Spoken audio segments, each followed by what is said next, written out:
Tu n'as pas besoin d'un nouveau calendrier. Tu as besoin d'un nouvel esprit. Parce que l'année ne change rien si ton état d'esprit ne change pas. Tu peux franchir la porte de 2026 avec les mêmes réflexes, les mêmes excuses, les mêmes retards, les mêmes compromis, et appeler ça une nouvelle saison. Mais le royaume n'honore pas les dates. Le royaume honore l'ordre. Et si tu entres dans cette année avec un esprit indiscipliné, tu n'entreras pas dans une nouvelle dimension.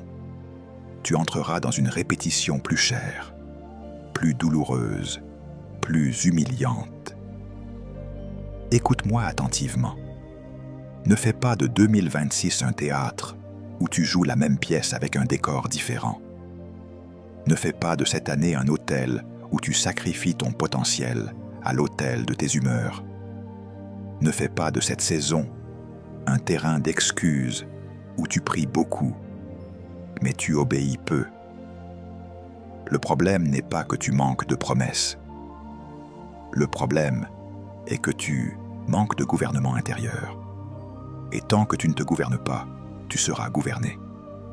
Par la paresse, par la distraction, par la peur, par l'opinion des gens, par l'urgence, par l'émotion du moment. Tu veux commencer l'année correctement. Alors commence par une vérité qui te confronte. Ton futur ne sera jamais plus grand que ta discipline. Pas ton talent, pas ton intelligence, pas tes contacts, ta discipline. Parce que la discipline est la preuve visible d'une décision invisible. Tant que tu ne décides pas au niveau de ta structure, tu restes un croyant sincère, mais instable. Et l'instabilité ne construit pas une destinée. Elle construit des débuts sans fin. La Bible ne caresse pas ton désordre. Elle l'expose. Elle t'appelle à l'ordre. Elle te rappelle que Dieu ne bénit pas ce que tu refuses d'aligner. Il est écrit: Dieu ne nous a pas donné un esprit de timidité, mais un esprit de force, d'amour et de sagesse. 2 Timothée, chapitre 1, verset 7. Entends ce que cela signifie. Si Dieu ne t'a pas donné un esprit de peur, alors la peur n'a aucun droit de conduire ton année. Et si Dieu t'a donné un esprit de sagesse, alors la sagesse doit se traduire en discipline, en choix, en limite, en priorité, en constance. 2026 ne sera pas ton année parce que tu l'as déclarée. Elle sera ton année parce que tu t'es aligné. Et l'alignement commence par une décision brutale.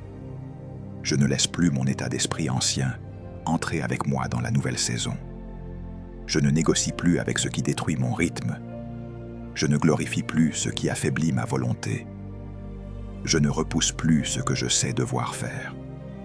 Si ce message te frappe, fais une chose simple maintenant. Laisse un like pour marquer ton engagement. Abonne-toi pour marcher dans cette série jusqu'au bout. Et reste ici, parce que ce qui vient ensuite n'est pas une motivation. C'est une correction. Et cette correction peut devenir la structure qui sauve ton année. Tu veux une vérité qui te libère, mais qui te dérange d'abord.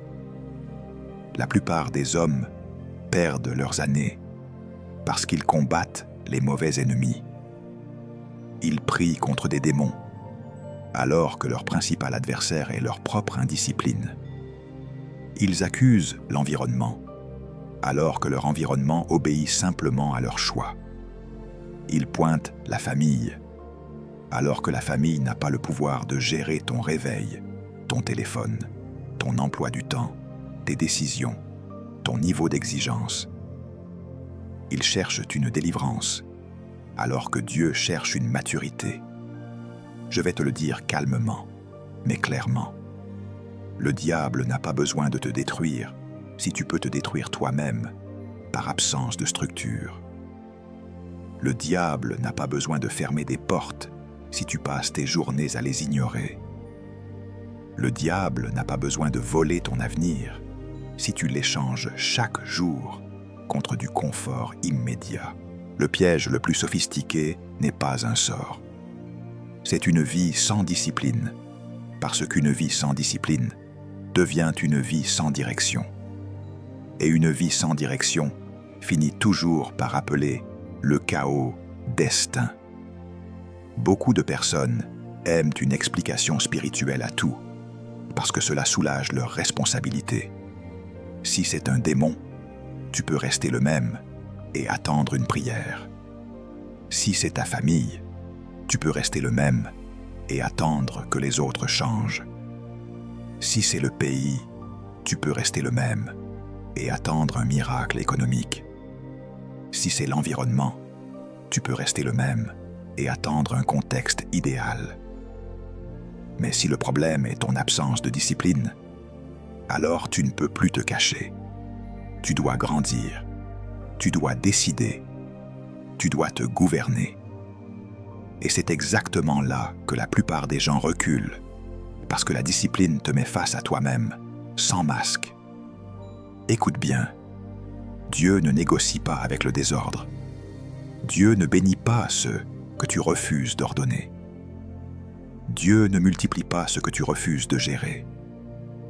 Beaucoup prient pour plus, mais ils ne savent pas gérer moins. Ils demandent une promotion, mais ils ne peuvent pas se discipliner à l'heure. Ils demandent un grand ministère, mais ils ne peuvent pas se discipliner à la prière quotidienne. Ils demandent une destinée, mais ils ne peuvent pas se discipliner à apprendre, à lire, à se taire, à travailler, à persévérer.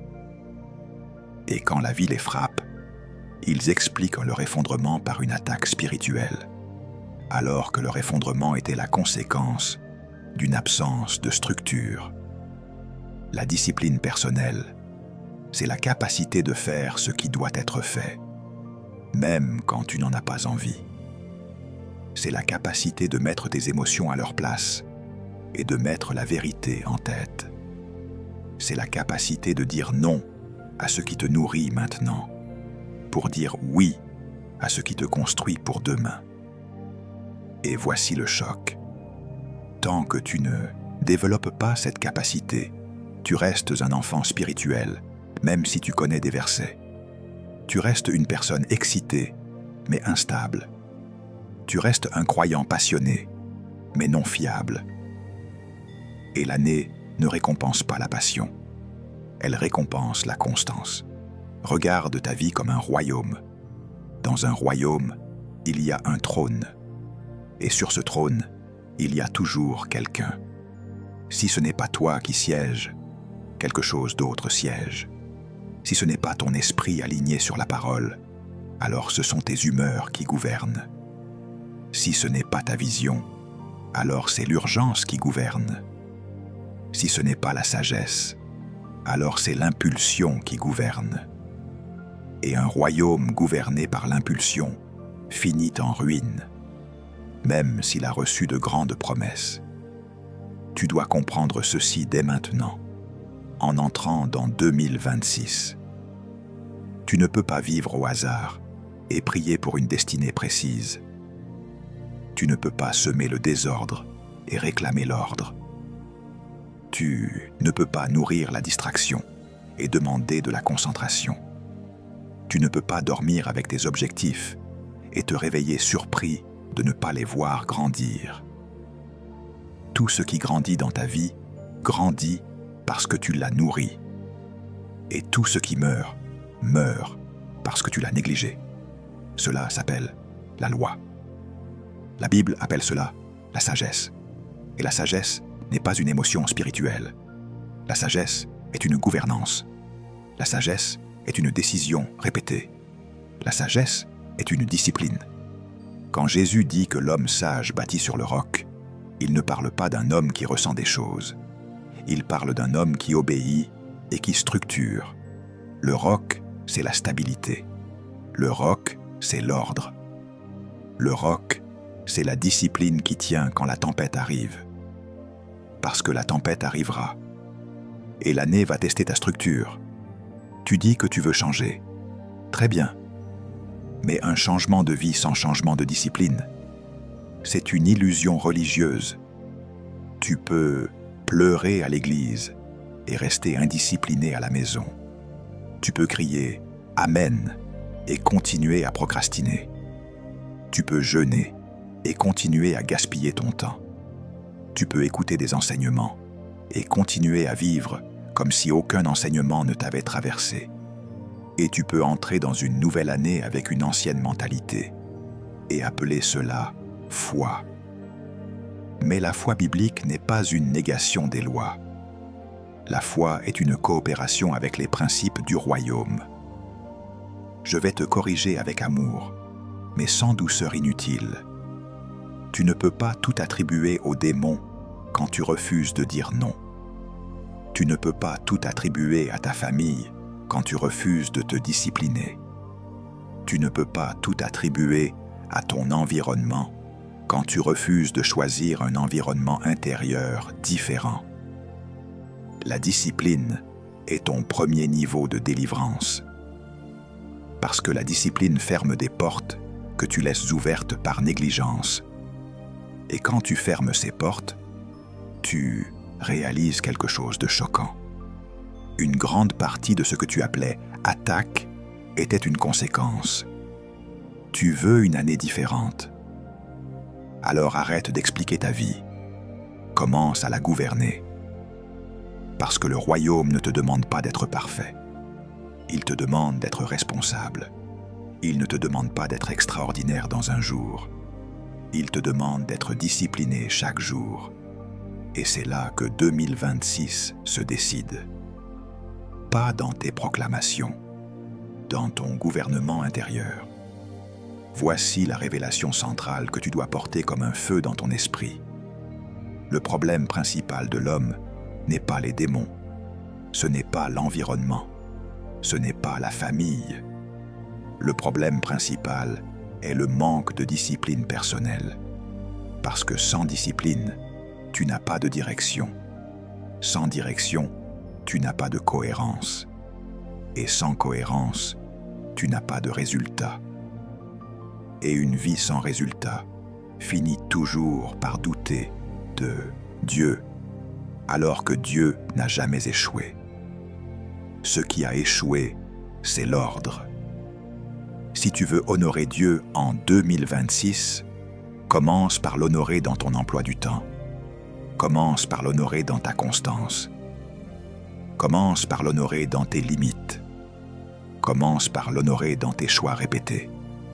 Parce que la véritable spiritualité n'est pas une intensité du dimanche. C'est une discipline du lundi. Maintenant, si tu comprends ce que je te dis, tu es prêt pour le niveau supérieur.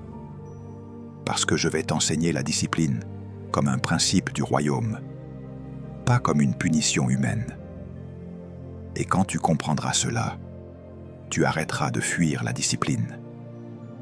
Tu commenceras à la désirer, parce que tu comprendras qu'elle est le pont entre ta prière et ta manifestation.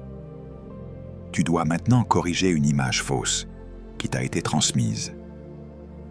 La discipline n'est pas une punition. La discipline est un entraînement. Tant que tu vois la discipline comme une sanction, tu la fuiras. Tant que tu la perçois comme une souffrance inutile, tu la rejetteras. Mais le royaume ne fonctionne pas avec des émotions, il fonctionne avec des lois. Et la discipline est une loi de préparation. Elle ne te détruit pas, elle t'équipe. Elle ne t'humilie pas, elle te structure. Elle ne t'éteint pas. Elle te rend capable de porter ce que tu demandes à Dieu. La discipline, c'est accepter volontairement des limites aujourd'hui pour éviter une destruction forcée demain. C'est décider de souffrir un peu par choix afin de ne pas souffrir beaucoup par conséquence. Chaque fois que tu refuses la discipline, tu choisis une douleur future plus grande. Chaque fois que tu acceptes la discipline, tu neutralises un chaos futur. Ce n'est pas spirituel, c'est structurel. Dieu ne sauve pas une vie du désordre sans la faire passer par l'ordre. Il te délivre du péché, mais il te forme par la discipline. Tu dois entendre ceci clairement. La discipline est la monnaie de la destinée. Dans le royaume, tu n'achètes rien avec des larmes, ni avec des promesses, ni avec des déclarations. Tu accèdes avec l'obéissance répétée. Tu avances avec la constance. Tu montes avec la maîtrise de soi. Plus la destinée est élevée, plus le prix en discipline est élevé. C'est pour cela que beaucoup reçoivent une vision, mais très peu la manifestent. Parce que la vision excite, mais la discipline exige. Et l'homme charnel aime ce qui excite, mais fuit ce qui exige. Le potentiel sans discipline devient frustration. Tu sais que tu es capable de plus, mais tu n'y arrives pas. Tu sais que tu portes quelque chose, mais tu ne le vois jamais s'exprimer. Tu sens une tension intérieure permanente, parce que ton potentiel crie, mais ta discipline est muette. Et cette frustration, si elle n'est pas corrigée, se transforme en colère, en jalousie, en comparaison, en découragement spirituel. Tu commences à douter de Dieu, alors que Dieu attend simplement que tu changes de rythme. L'inspiration sans discipline devient une illusion. Tu es motivé aujourd'hui, absent demain. Tu prends des décisions le matin, tu les abandonnes le soir. Tu es touché pendant un message, mais inchangé dans ta routine. Tu confonds émotion et transformation. Tu confonds intensité et maturité. Mais le royaume ne se construit pas avec des pics émotionnels. Il se construit avec des habitudes sobres, répétées, invisibles, constantes. Ce que tu fais quand personne ne te regarde est ce qui détermine ce que Dieu peut te confier quand tout le monde te regardera. La prière sans discipline devient inefficace. Pas parce que Dieu n'écoute pas, mais parce que tu ne coopères pas. Tu pries pour la sagesse, mais tu refuses d'apprendre.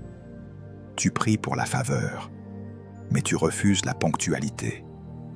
Tu pries pour la clarté, mais tu refuses le silence. Tu pries pour la puissance, mais tu refuses la maîtrise de toi.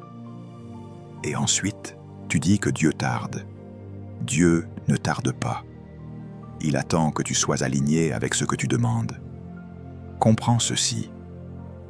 La discipline est une décision quotidienne de mettre ton futur au-dessus de ton présent. C'est dire à ton corps qu'il n'est pas le maître. C'est dire à tes émotions qu'elles ne sont pas des reines. C'est dire à ton esprit qu'il doit commander. Et tant que ton esprit ne commande pas, ta vie obéit à ce qui crie le plus fort. Le problème n'est pas que tu n'as pas entendu la vérité. Le problème est que tu n'as pas encore entraîné ta volonté à lui obéir. La discipline commence toujours par des choses simples. Se lever quand il faut se lever. S'arrêter quand il faut s'arrêter. Dire non quand il faut dire non. Continuer quand tu as envie d'abandonner. La discipline n'est pas spectaculaire, mais elle est prophétique. Parce que chaque acte discipliné est une semence déposée dans ton avenir. Et chaque acte d'indiscipline est une dette que ton futur devra payer avec intérêt. Tu veux une année différente. Alors ne cherche pas une émotion différente. Cherche une structure différente. Ne cherche pas une onction supplémentaire. Cherche une constance supérieure. Ne cherche pas une prophétie plus forte. Cherche une obéissance plus profonde. Parce que dans le royaume, la discipline précède toujours l'autorité. Et tant que tu refuses l'entraînement, tu ne peux pas porter le poids de ce que tu demandes. La discipline ne te transforme pas en machine. Elle te transforme en maître de toi-même. Et un homme qui se maîtrise est plus puissant qu'un homme qui conquiert une ville. Tu dois arrêter de fuir ce qui te construit. Tu dois arrêter de négocier avec ce qui t'affaiblit. 2026 n'a pas besoin d'un toi plus inspiré. Elle a besoin d'un toi plus discipliné. Si tu comprends cela, alors tu es prêt à entendre une vérité encore plus profonde. La discipline n'est pas seulement un choix personnel. Elle est une loi spirituelle inscrite dans toute la création. Et tant que tu refuses de t'aligner avec l'ordre de Dieu, tu te bats contre l'univers lui-même. Regarde la création et tu verras une prédication silencieuse. Dieu n'a pas seulement créé des choses, il a créé un système. Et ce système est gouverné par l'ordre. Là où il y a Dieu, il y a structure. Là où il y a Dieu, il y a séparation. Là où il y a Dieu, il y a des limites. Ce que tu appelles nature est en réalité une bibliothèque de lois spirituelles visibles. Et si tu refuses ces lois, tu ne refuses pas une méthode humaine, tu refuses le langage de Dieu. Les saisons ne se lèvent pas avec une humeur. Elles obéissent à un calendrier. Le soleil ne décide pas un matin d'être paresseux. Il se lève selon une ordonnance. Les étoiles ne se rassemblent pas au hasard. Elles sont placées avec précision et elles restent dans leur ordre. Les océans ont une limite. La mer ne peut pas envahir la terre comme elle veut. Il y a une frontière invisible qui dit « Tu n'iras pas plus loin ». Et elle obéit. Tout obéit. Tout est discipliné. Tout est gouverné. Et puis, il y a l'homme. Et l'homme est la seule créature qui peut refuser l'ordre et appeler cela liberté. C'est là le drame du libre arbitre. Dieu t'a donné le choix, mais il ne t'a pas libéré des conséquences. Le libre arbitre n'est pas une permission de vivre sans loi. C'est une responsabilité de choisir la loi. Si tu ne choisis pas l'ordre, tu choisis le désordre. Et le désordre n'est jamais neutre. Le désordre produit toujours une perte, même si elle est lente. Reviens à Genèse. Le premier chapitre n'est pas seulement une histoire, c'est un modèle. La Bible dit que la terre était informe et vide. Et la première œuvre de Dieu n'a pas été de remplir. La première œuvre de Dieu a été d'ordonner. Il a séparé, il a établi, il a nommé, il a fixé, il a assigné, il a créé des cycles, il a créé des frontières, il a mis de l'ordre avant de mettre de la beauté, parce que la beauté sans ordre ne dure pas. La multiplication sans ordre devient une corruption. L'abondance sans ordre devient une surcharge. Et une vie sans ordre devient un champ où même les bénédictions se transforment en poids. Dieu a dit que la lumière soit, et la lumière a obéi. Ensuite, il a séparé la lumière des ténèbres. Remarque cette séquence. Dieu ne tolère pas le mélange. Il sépare, il distingue, il classe, il met à sa place. Et tant que tu entres dans une nouvelle année en refusant de séparer, tu construis un mélange. Mélange de foi et de paresse. Mélange de prière et de distraction. Mélange de vision et de compromis. Mélange de désir spirituel et de désordre pratique. Or, le mélange est l'ennemi de la clarté. Et la clarté est la mère de la discipline. Ensuite, Dieu a rassemblé les eaux et il a fait paraître le sec.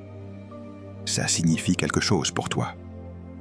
Tant que tout est mélangé dans ta vie, rien n'est stable. Tant que ton temps est mélangé, tu n'as pas de temps. Tant que tes priorités sont mélangées, tu n'as pas de priorité. Tant que tes relations sont mélangées, tu n'as pas de paix. Tant que tes finances sont mélangées, tu n'as pas de direction. Dieu fait apparaître le sec, parce que le sec est la base. Et si tu veux entrer dans 2026 correctement, tu dois faire apparaître une base, une structure, un ordre, une vision claire, une routine gouvernée. Et voici le point qui te confronte. Beaucoup demandent à Dieu de remplir leur vie, alors que leur vie est encore informe et vide en termes de structure. Dieu ne remplit pas le chaos, il le transforme d'abord en ordre. Parce que ce qui est rempli sans ordre devient une catastrophe. Imagine Dieu donnant une grande faveur à une personne indisciplinée. Cette faveur devient une distraction. Imagine Dieu donnant de l'argent à une personne sans gouvernance. Cet argent devient un piège. Imagine Dieu donnant une plateforme à une personne sans maîtrise. Cette plateforme devient une chute. Ce n'est pas que Dieu refuse de bénir, c'est que Dieu protège ton avenir en exigeant une structure. La création entière prêche une vérité. Tout ce qui fonctionne obéit à une ordonnance. Les systèmes, les cycles, les limites, les rythmes. L'homme seul veut des résultats sans rythme. Il veut une récolte sans semence. Il veut une moisson sans routine. Il veut un changement sans discipline. Et ensuite, il accuse Dieu. Mais Dieu a déjà parlé. Il a parlé par la création. Il a parlé par Genèse. Il a parlé par l'ordre. 2026 te demandera une chose simple, mais non négociable. Accepte l'ordre comme une loi spirituelle, pas comme une option. Ne dis plus « je ferai quand j'aurai envie ». Dans la création, rien ne fonctionne comme ça. Le soleil ne fonctionne pas comme ça. Les saisons ne fonctionnent pas comme ça. Les marées ne fonctionnent pas comme ça. Et toi, tu veux fonctionner par humeur et réussir par destin. C'est une contradiction. Le royaume ne récompense pas la contradiction. Il récompense l'alignement. Alors voici la correction. Si tu veux voir Dieu agir avec puissance dans ta vie, commence par aligner ta vie avec le langage de Dieu, l'ordre. Range ton temps, range tes priorités, range ton environnement, range ta bouche, range tes fréquentations, range tes habitudes. Tu n'es pas en train de devenir religieux, tu es en train de devenir gouvernable. Et quand un homme devient gouvernable, il devient conduit. Et quand il devient conduit, il devient puissant. Maintenant, je vais te montrer comment cet ordre se transforme en autorité réelle. Parce que l'autorité n'est pas un slogan. L'autorité est le fruit d'une autodiscipline. Et tant que tu ne te diriges pas, tu ne peux pas diriger. Tu veux de l'autorité, tu veux du respect, tu veux de l'impact. Tu veux que ta présence pèse. Tu veux que tes paroles ne soient pas seulement entendues, mais suivies. Alors écoute une loi du royaume. Tu ne diriges jamais au-delà de ce que tu te diriges toi-même. Ce n'est pas une opinion. C'est une réalité spirituelle. Un homme peut parler fort, mais s'il ne se gouverne pas, il ne conduit personne durablement. Il peut impressionner un instant, mais il échoue sur la durée. Parce que l'autorité n'est pas un volume de voix. L'autorité est une maîtrise intérieure. Le leadership commence quand tu deviens capable de dire non à toi-même. Le leadership commence quand tu refuses d'être esclave de ton impulsion. Le leadership commence quand tu fais taire l'enfant en toi qui veut tout de suite, sans effort. Un leader ne se définit pas par ce qu'il exige des autres, mais par ce qu'il exige de lui-même. Et tant que tu n'as pas appris à te commander, tu seras toujours tenté de dominer, de contrôler, de manipuler, d'intimider. Parce que l'homme qui ne se gouverne pas cherche à compenser par le contrôle des autres. Mais le royaume ne t'appelle pas à contrôler les autres. Il t'appelle à te gouverner. Tu dois comprendre d'où vient l'autorité. L'autorité vient de l'alignement. Un homme aligné est un homme clair. Un homme clair est un homme stable. Un homme stable est un homme crédible. Et un homme crédible devient un homme suivi. C'est simple. Tu veux que ta famille t'écoute, mais tu ne t'écoutes pas toi-même. Tu veux que tes employés te respectent, mais tu ne respectes pas tes propres décisions. Tu veux que ton entourage t'accorde du poids, mais tes engagements n'ont pas de poids. Tu promets et tu annules.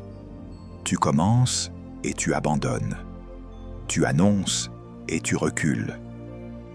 Et ensuite, tu demandes pourquoi personne ne te prend au sérieux. Le monde ne te respecte pas parce que tu as des intentions. Il te respecte quand tu as de la consistance. Dans le royaume, l'autorité n'est pas d'abord spirituelle dans le sens mystique. Elle est spirituelle parce qu'elle est liée à la vérité. Et la vérité exige l'ordre. Quand Dieu te confie une responsabilité, il ne te teste pas seulement sur ta prière, il te teste sur ta gestion, sur ta ponctualité, sur ta discipline, sur ta capacité à finir ce que tu commences. Parce que finir est une preuve d'autorité. Terminer est une preuve de maturité. La plupart des gens veulent un grand appel, mais ils ne terminent pas les petites tâches. Et le royaume ne confie pas des villes à quelqu'un qui ne peut pas gérer une heure. Regarde l'apôtre Paul. Paul ne se présentait pas comme un homme flottant dans des émotions. Paul était un homme de gouvernement intérieur. Et il l'a dit d'une manière qui doit te réveiller. Il écrit « Je traite durement mon corps et je le tiens assujetti, de peur d'être moi-même rejeté après avoir prêché aux autres. » Première lettre aux Corinthiens, chapitre 9, verset 27. Entends la gravité. Il ne parle pas de démons, il parle de corps. Il ne parle pas d'attaque extérieure, il parle d'assujettissement intérieur. Paul comprend une vérité. Ton corps veut le confort, ton corps veut la facilité, ton corps veut fuir l'effort. Et si tu laisses ton corps gouverner, tu peux prêcher, tu peux servir, tu peux parler, mais tu seras disqualifié par ton absence de maîtrise. Cette phrase n'est pas une condamnation, c'est une stratégie. Paul dit en substance, « Je ne laisse pas mon corps voter sur ma destinée. Je ne laisse pas mon humeur décider de ma mission. Je ne laisse pas mon appétit dicter mon futur. Je commande. » Et ce commandement intérieur produit une autorité extérieure. Parce que l'homme qui se tient assujetti est un homme qui ne s'effondre pas quand la pression arrive. Un homme discipliné ne se vend pas pour un plaisir, ne se trahit pas pour une distraction, ne s'abandonne pas dans la facilité. Et c'est cette stabilité qui devient leadership. Tu veux diriger en 2026, alors commence par te diriger dans les détails. Le leadership n'est pas d'abord une scène, c'est une chambre. Ce n'est pas d'abord un micro, c'est un réveil. Ce n'est pas d'abord des applaudissements, c'est une routine. Les gens voient le résultat, mais Dieu voit le système. Et le système est construit par discipline. Voici une vérité qui coupe. Beaucoup veulent l'onction, mais ils refusent l'ordre. Ils veulent l'autorité spirituelle, mais ils ne peuvent pas discipliner leur langage. Ils veulent la puissance, mais ils ne peuvent pas discipliner leur sommeil. Ils veulent la faveur, mais ils ne peuvent pas discipliner leur fréquentation. Ils veulent la croissance, mais ils ne peuvent pas discipliner leur usage du temps. Et tant que tu refuses ces choses, tu restes au niveau des souhaits. Or, un leader ne vit pas de souhaits, il vit de lois. Le leadership du royaume n'est pas de pousser les autres à faire ce que toi-même tu ne fais pas. C'est de devenir un modèle vivant. Quand Jésus parle d'autorité, il la relie à l'obéissance. Quand il commande, c'est parce qu'il est lui-même aligné avec le Père. Et toi, ton autorité commence quand tu es aligné avec tes propres décisions. Quand tu dis « je ferai » et tu fais. Quand tu dis « j'arrête » et tu arrêtes. Quand tu dis « je commence » et tu commences. Quand tu dis « je finis » et tu finis. Tu peux entrer dans 2026 avec des ambitions de leadership. Mais si tu entres sans autodiscipline, Tu entreras avec un costume trop grand pour toi, et la vie te le montrera. Alors prends cette correction comme une grâce. L'autodiscipline est le fondement du leadership. Si tu te gouvernes, tu deviens stable. Si tu deviens stable, tu deviens crédible. Si tu deviens crédible, tu deviens suivi. Et si tu deviens suivi, Dieu peut te confier davantage. Maintenant, il reste une forteresse à détruire, la plus dangereuse, celle qui détruit les années en silence. Les excuses, pas les excuses raisonnables, les excuses spirituelles, émotionnelles, justifiées, déguisées. Je vais les démolir une par une avec une loi simple. Ce que tu tolères te contrôle. Tu ne perds pas ta vie par manque de promesses. Tu la perds par tolérance des excuses. Les excuses sont des mensonges confortables que tu répètes jusqu'à y croire. Et quand tu y crois, tu construis une prison intérieure. Puis tu demandes à Dieu d'ouvrir une porte que toi-même, tu refuses de toucher. Les excuses ne sont pas des phrases. Ce sont des systèmes de sabotage. Elles te donnent l'impression d'avoir une raison, alors qu'en réalité, tu as une sortie. La phrase la plus destructrice que tu peux porter en 2026 est celle-ci. Je n'ai pas envie. Elle paraît innocente, mais elle est mortelle. Parce que le jour où tu donnes à l'envie le droit de gouverner, tu remets le trône de ta vie à une émotion passagère. Or, les émotions sont de mauvais leaders. Elles sont réelles, mais elles ne sont pas fiables. Elles montent, elles descendent. Elles applaudissent aujourd'hui, elles abandonnent demain. Elles promettent le matin, elles se fatiguent le soir. Si tu laisses tes émotions diriger, tu n'auras jamais de constance. Donc, tu n'auras jamais de fruits durables. Tu dois accepter une loi. Le but est constant. Les sentiments fluctuent. La destinée ne bouge pas avec ton humeur. L'appel ne change pas parce que tu es fatigué. La mission ne disparaît pas parce que tu es découragé. La vérité reste la vérité même quand tu ne la sens pas. La maturité commence quand tu cesses de demander à ton cœur la permission d'obéir. Tu obéis parce que c'est juste. Tu travailles parce que c'est nécessaire. Tu te lèves parce que c'est stratégique. Tu continues parce que tu as décidé. Et la décision est plus haute que l'émotion. Beaucoup de gens vivent comme si leurs émotions étaient leur identité. Je suis triste, donc je ne peux pas. Je suis fatigué, donc je ne dois pas. Je suis découragé, donc je m'arrête. Mais ce n'est pas de la vérité, c'est une soumission. Ton émotion est un indicateur, pas un commandant. Elle peut te dire « tu as besoin de repos », mais elle ne doit pas te dire « abandonne ta destinée ». Elle peut te dire « tu as été blessé », mais elle ne doit pas te dire « reste au sol ».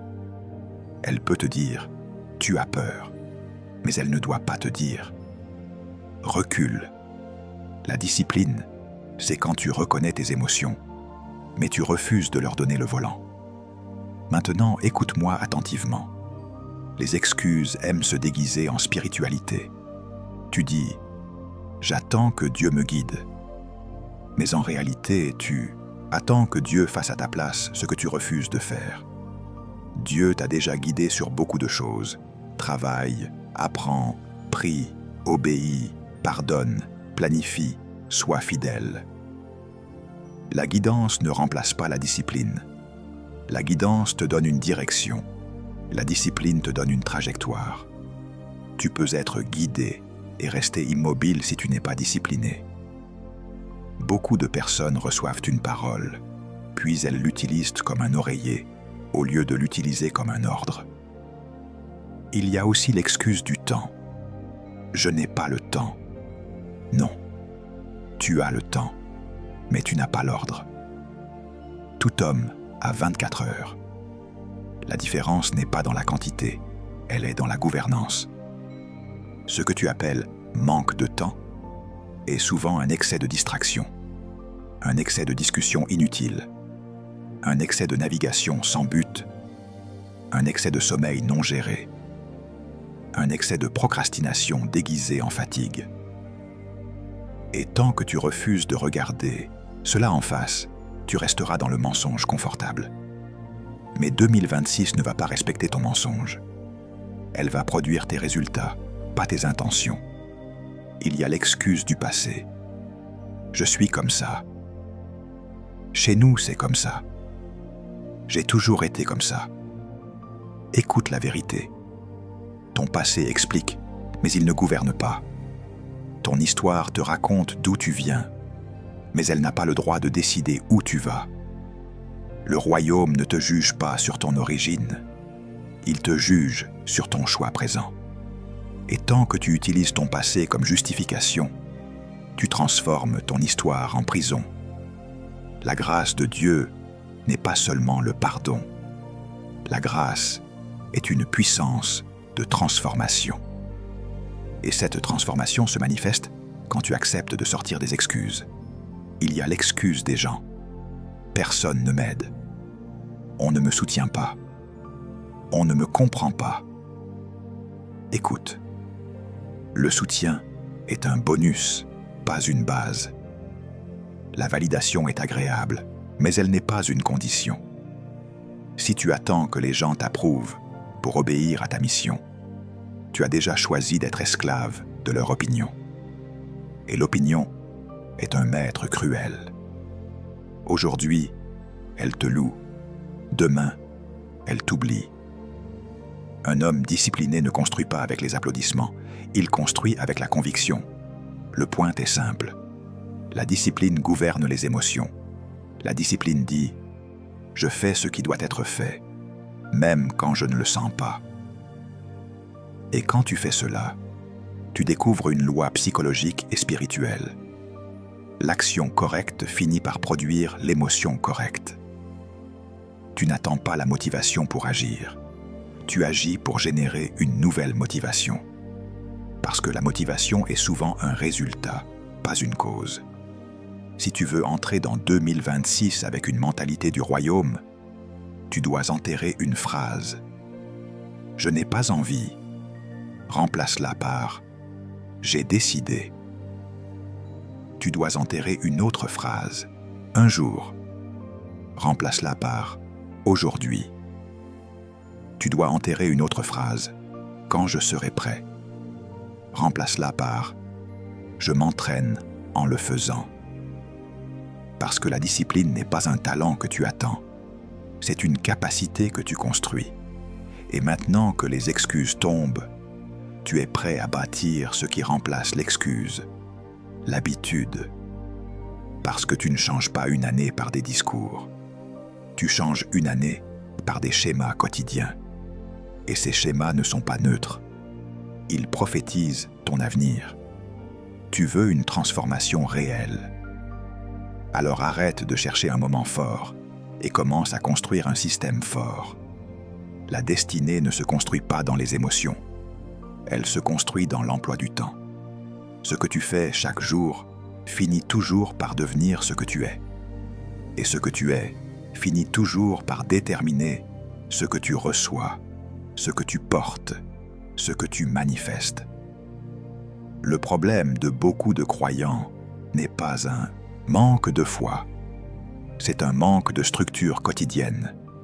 Ils veulent une vie nouvelle sans nouveau schéma. Or, une vie nouvelle n'existe pas sans habitudes nouvelles. Les habitudes sont des prophéties. Pas parce qu'elles sont mystiques, mais parce qu'elles sont répétitives. Et tout ce qui est répété devient une direction. Chaque habitude est un vote quotidien pour la personne que tu deviens. Chaque habitude dit « Voilà mon futur ». Tu ne te réveilles pas un matin en découvrant ton avenir. Tu le fabriques petit à petit, par des choix invisibles. C'est pour cela que 2026 ne se gagne pas en janvier par un enthousiasme. Elle se gagne par la répétition. Elle se gagne par la fidélité. Elle se gagne par des décisions qui ne sont pas glamour, mais qui sont puissantes. Les schémas quotidiens créent l'avenir. Ce que tu appelles ma vie est souvent ma routine. Si ta routine est confuse, ta vie sera confuse. Si ta routine est lente, ta vie sera lente. Si ta routine est paresseuse, ta vie portera la marque de la paresse. Et si ta routine est disciplinée, ta vie finira par refléter la discipline, même si au début, tu ne vois pas de résultat. Parce que les habitudes travaillent d'abord en secret. Elles construisent des fondations avant de montrer une maison. Tu dois comprendre une loi spirituelle profonde. Dieu aime travailler avec des semences. Et une habitude est une semence. Une petite décision répétée est une semence. Une heure protégée chaque jour est une semence. Une prière constante, même courte, est une semence. Une lecture régulière, même modeste, est une semence. Et la semence, au début, ne ressemble jamais à une récolte. C'est pour cela que beaucoup abandonnent. Ils veulent des résultats immédiats, alors que Dieu bâtit une structure durable. C'est ici que Romains chapitre 12, verset 2 devient une clé de gouvernement intérieur. Ne vous conformez pas au siècle présent, mais soyez transformés par le renouvellement de l'intelligence, afin de discerner quelle est la volonté de Dieu. Entends le mécanisme. La transformation passe par le renouvellement de l'intelligence. Et le renouvellement n'est pas un événement. C'est un processus. C'est une répétition. C'est une habitude. Tu ne renouvelles pas ton intelligence par une seule écoute. Tu la renouvelles par une exposition constante à la vérité, jusqu'à ce que la vérité devienne ta manière de penser, donc ta manière de choisir. Beaucoup demandent la volonté de Dieu, mais ils refusent l'habitude qui rend la volonté de Dieu discernable. Ils veulent discerner sans discipline. Or, Paul dit que le discernement vient après la transformation. Et la transformation vient par le renouvellement. Et le renouvellement vient par la constance. Tu ne peux pas prier pour une clarté supérieure, tout en gardant des habitudes qui brouillent ton esprit. Si tu nourris ton esprit, de distractions, d'images, de bruit, de conversations vides, ton discernement s'affaiblit. Le bruit intérieur rend sourd à la direction de Dieu. Et beaucoup appellent cela « Dieu ne parle pas », alors que leur routine a étouffé la capacité d'entendre. L'habitude est une forme d'autel. Ce que tu fais chaque jour est ce que tu adores réellement. Pas ce que tu dis, ce que tu fais. Si ton premier réflexe le matin est ton téléphone, tu as un autel.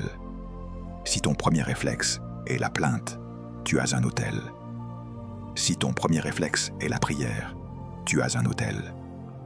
Si ton premier réflexe est l'ordre, tu as un autel. Et l'autel façonne l'homme. Voilà pourquoi la Bible insiste sur la méditation, sur la parole, sur la vigilance. Ce n'est pas de la religion, c'est de la reprogrammation. Tu dois donc arrêter de construire ton année avec des intentions. Une intention est fragile, une habitude est forte.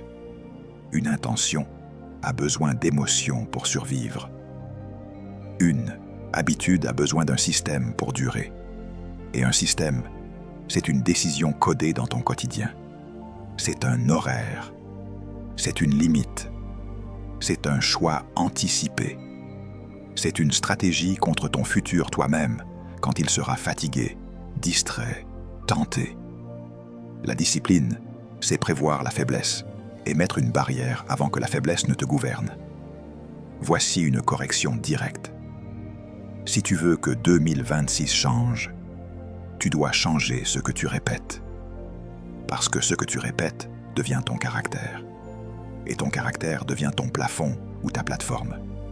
Tu ne peux pas franchir un plafond avec les mêmes habitudes qui l'ont construit. Tu ne peux pas demander à Dieu une nouvelle dimension tout en gardant les mêmes schémas qui te gardent au même niveau. Alors choisis tes habitudes comme un homme qui choisit sa destinée. Choisis-les comme un roi qui construit son royaume. Pas au hasard, pas selon l'humeur, pas selon l'envie, selon la vision, selon l'ordre, selon la sagesse. Et n'oublie jamais, tes habitudes te prophétisent. Elles annoncent ton avenir avant même que tu le vois. Elles le fabriquent en silence. Elles le préparent pendant que tu dors. Elles le dessinent pendant que tu crois que tu passes le temps. Tu es à un pas d'une compréhension encore plus tranchante. La discipline ne fait pas seulement changer tes habitudes, elle change ton identité. Elle te fait passer d'un ancien toi à un nouveau toi. Et cette transition n'est pas douce. Elle ressemble à une métamorphose. La discipline ne t'améliore pas seulement, elle te transforme. Elle ne polit pas l'ancien toi. Elle le détruit pour révéler un nouveau toi. C'est pour cela que beaucoup la fuient. Parce que la discipline n'est pas un ajustement cosmétique. C'est une métamorphose. Et toute métamorphose implique une perte. Tu perds une version de toi pour en révéler une autre. Tu perds des conforts pour gagner une stature. Tu perds des excuses pour gagner une identité. Et si tu refuses cette perte, tu refuses la transformation. Regarde la graine. Tant qu'elle reste intacte, elle est en sécurité, mais elle est inutile. La graine doit accepter d'être enfouie, comprimée, invisible. Elle doit accepter de mourir à sa forme initiale pour produire quelque chose de plus grand qu'elle-même. La discipline est cette terre sombre. Elle n'applaudit pas. Elle n'encourage pas. Elle presse. Elle étouffe l'orgueil. Elle ralentit l'impulsion. Elle exige la constance. Et si tu refuses cette phase, tu restes une promesse non manifestée.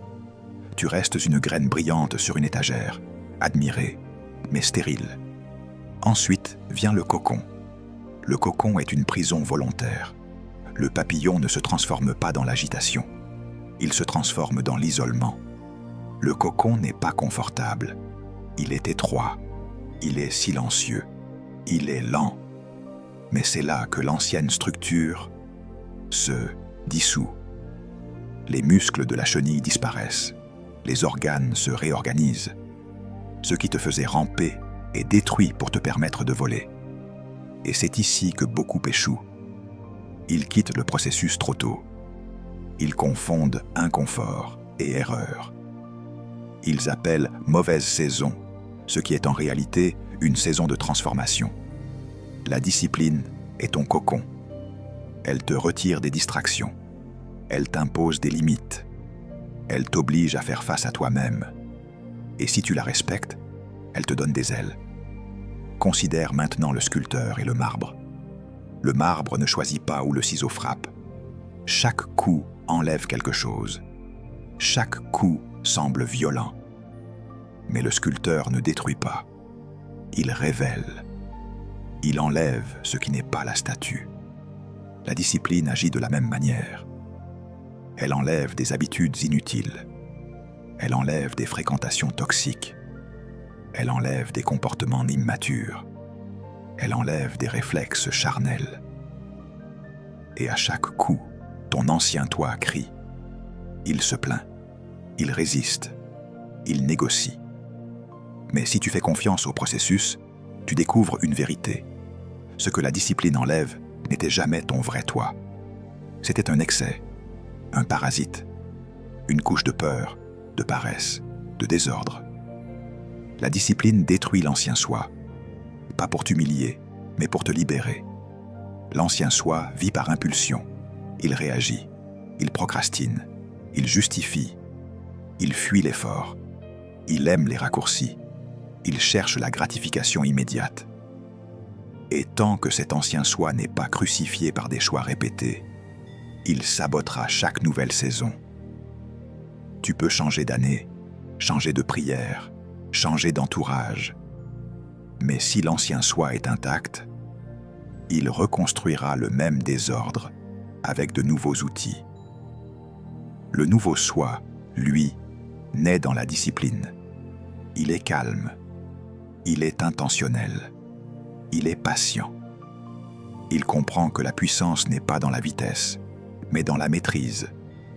Il n'est pas gouverné par l'urgence, il est gouverné par la vision. Il ne cherche pas à impressionner, il cherche à durer. Et ce nouveau soi ne naît pas dans une conférence. Il naît dans la répétition silencieuse, dans les matins où tu te lèves sans envie, dans les soirs où tu refuses la distraction, dans les moments où tu choisis l'ordre plutôt que le plaisir.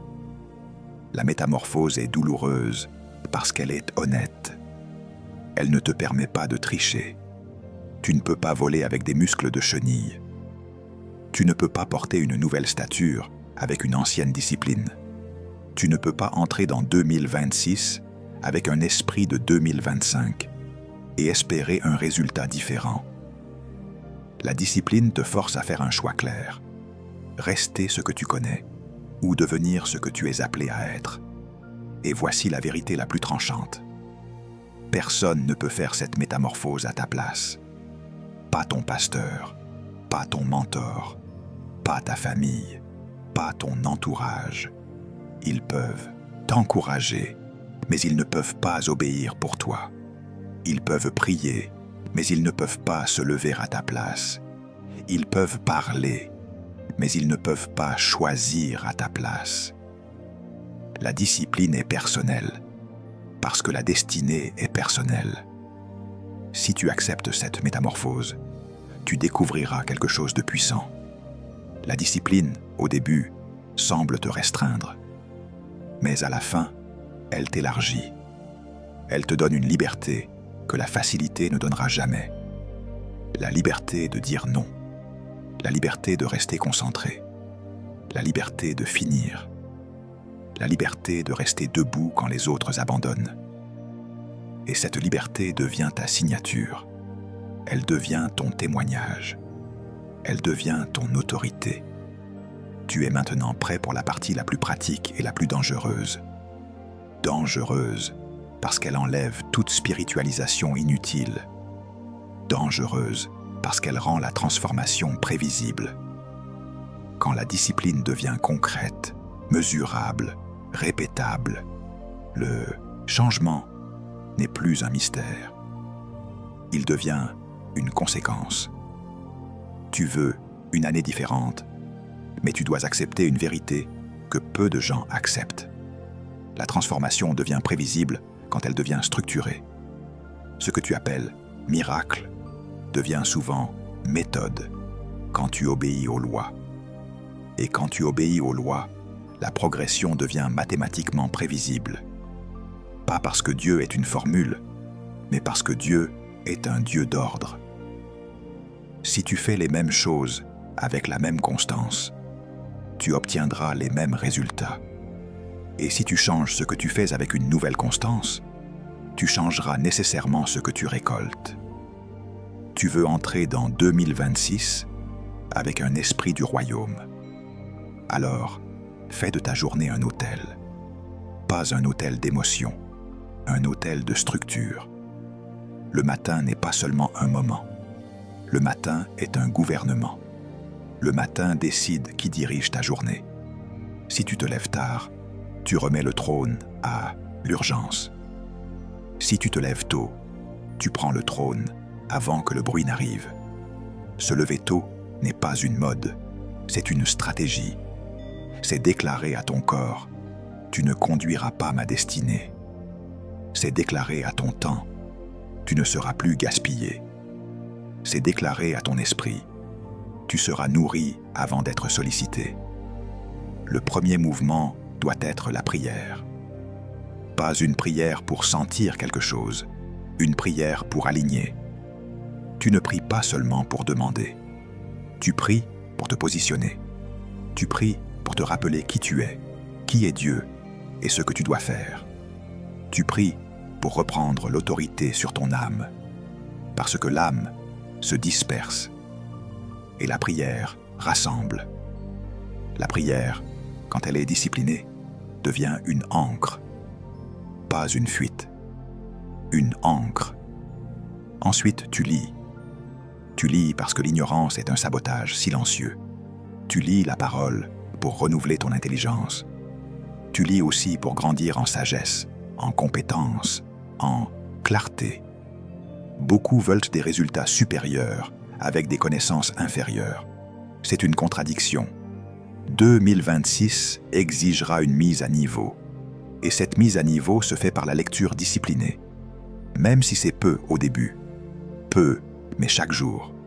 Parce que ce n'est pas la quantité qui te change d'abord. C'est la constance qui te reprogramme. Ensuite, tu planifies. Pas dans ta tête. Sur un support. Parce que ce qui reste dans ta tête reste fragile. Tu planifies parce qu'un homme sans plan devient un homme exploité par les plans des autres. Tu planifies parce qu'un jour non planifié devient un jour qui te consomme, au lieu d'un jour que tu gouvernes. Et ton plan doit être simple, mais clair. Un objectif majeur pour la journée. 2 actions non négociables. Un moment consacré à Dieu. Un moment consacré à ton futur. Et un moment consacré au repos. La discipline n'est pas l'épuisement. La discipline est la gestion. Puis, tu élimines les distractions. Pas en priant contre elles, mais en coupant des accès. Parce que la distraction n'est pas seulement un esprit, c'est un système, c'est un téléphone qui n'a pas de limite. C'est une conversation qui vole ton focus. C'est un environnement qui t'affaiblit. C'est une habitude qui te disperse. Tu ne peux pas demander à Dieu de bénir ton attention pendant que tu offres ton attention à tout ce qui brille. Tu dois redevenir un homme de profondeur. Et la profondeur exige des coupures. Alors, prends des décisions radicales. Mets des heures sans écran. Mets des plages sans notification. Crée un espace de travail propre. Protège ton sommeil. Protège ton matin. Protège ton esprit. Et surtout, protège tes premières heures, parce que les premières heures donnent le ton. Si ton début est discipliné, ta journée a une chance. Si ton début est chaotique, ta journée sera une course. Ensuite, construis un rythme de répétition. Tu n'as pas besoin de faire 1000 choses. Tu as besoin de faire peu de choses, mais de les faire fidèlement. La plupart des gens échouent parce qu'ils veulent tout changer en même temps. Ce n'est pas de la discipline, c'est de l'agitation. La discipline, c'est choisir les leviers qui déplacent ta vie.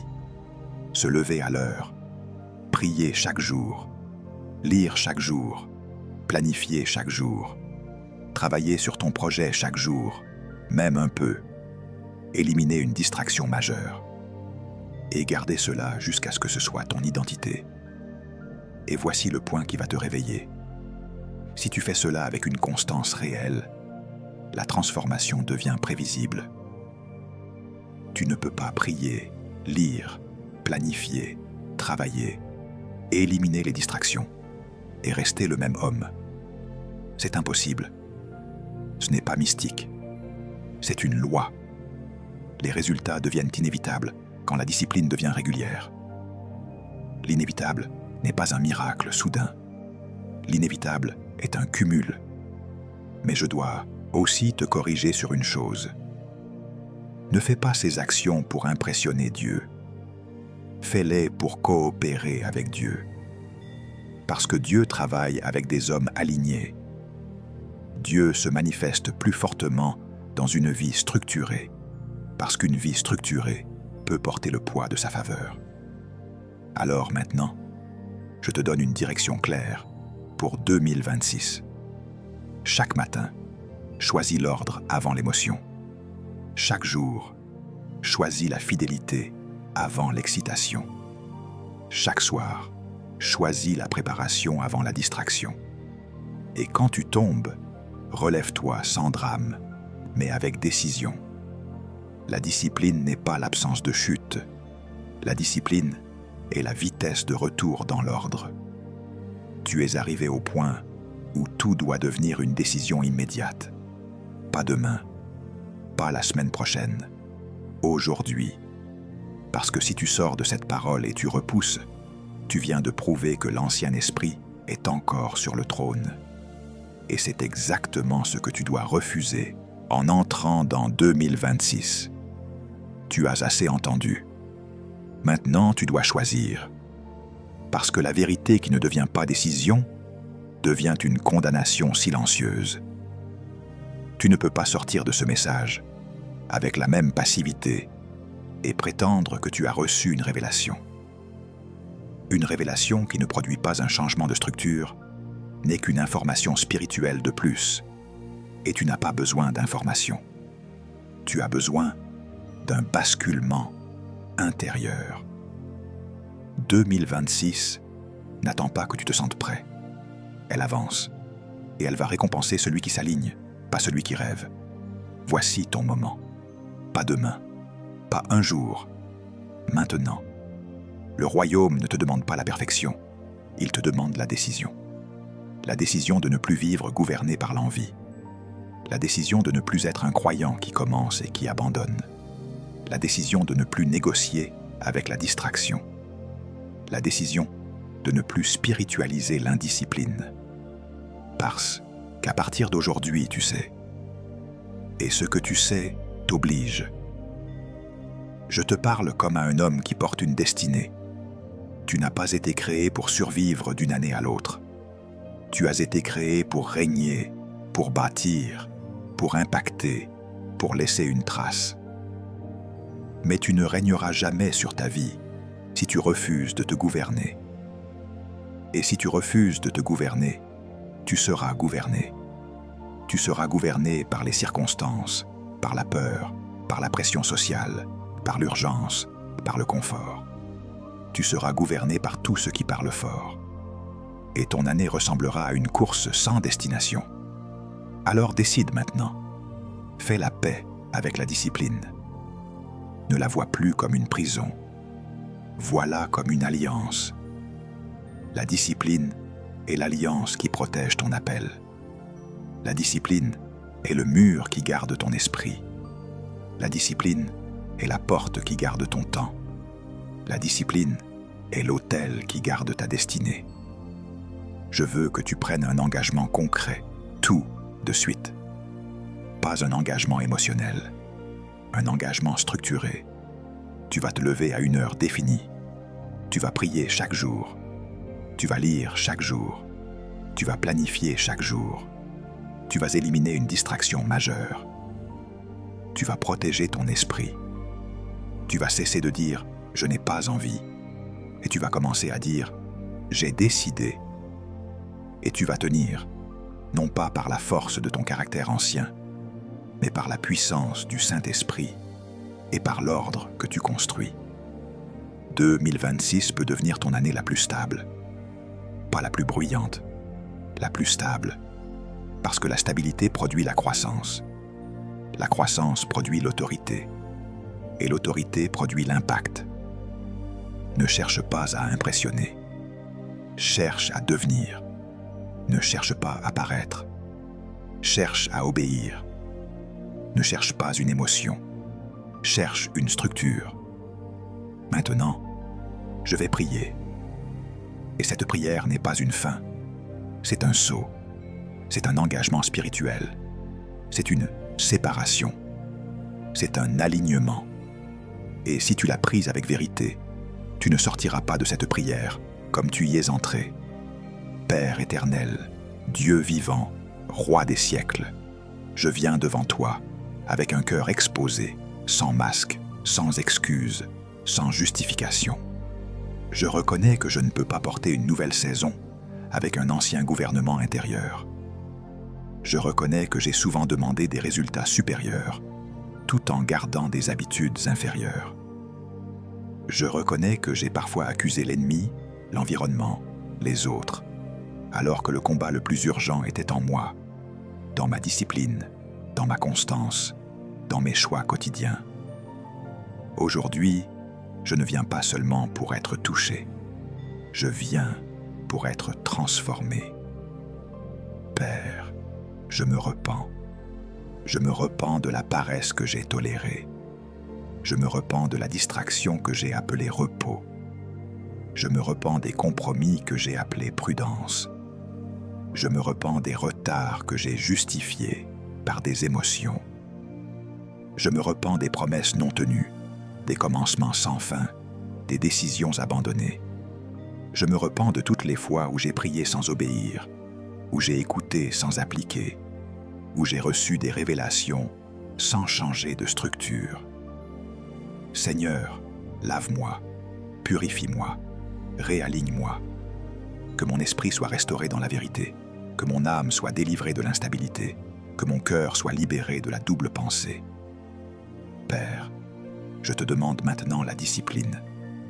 Pas une discipline charnelle, pas une discipline d'orgueil, pas une discipline qui cherche à prouver quelque chose aux hommes, mais une discipline du royaume, une maîtrise de soi produite par ton esprit. Il est écrit que « Tu ne m'as pas donné un esprit de timidité, mais un esprit de force, d'amour et de sagesse. » Alors je reçois maintenant cet esprit de force pour dire non à ce qui me détruit. Je reçois cet esprit de sagesse pour choisir l'ordre avant l'impulsion. Je reçois cet esprit d'amour pour aimer mon futur assez fort, pour refuser le sabotage du présent. Saint-Esprit, viens gouverner mon intérieur. Je te donne le trône de mes matinées. Je te donne le trône de mon emploi du temps. Je te donne le trône de mes décisions. Je te donne le trône de mes habitudes. Je refuse d'entrer dans cette nouvelle année avec un esprit ancien. Je refuse de porter une mentalité de survie. Je refuse d'être conduit par l'envie, par la peur, par la comparaison, par la distraction. Je refuse d'être esclave de mon téléphone. Je refuse d'être esclave de mon confort. Je refuse d'être esclave de mes émotions. Aujourd'hui, je déclare que mes émotions ne dirigeront plus ma vie. Elles seront soumises à la vérité. Elles seront soumises à la discipline. Elles seront soumises à la parole. Père, aligne-moi. Aligne mes pensées sur ta parole. Aligne mes désirs sur ta volonté. Aligne mes priorités sur ta sagesse. Aligne mes fréquentations sur ma destinée. Aligne mon langage sur mon futur. Aligne mes finances sur l'ordre. Aligne mon corps sur la mission. Je prie comme Paul l'a compris, que mon corps soit assujetti et non couronné. Je refuse que ma chair vote sur mon appel. Je refuse que mes appétits dictent mon avenir. Je refuse que mes humeurs décident de ma fidélité.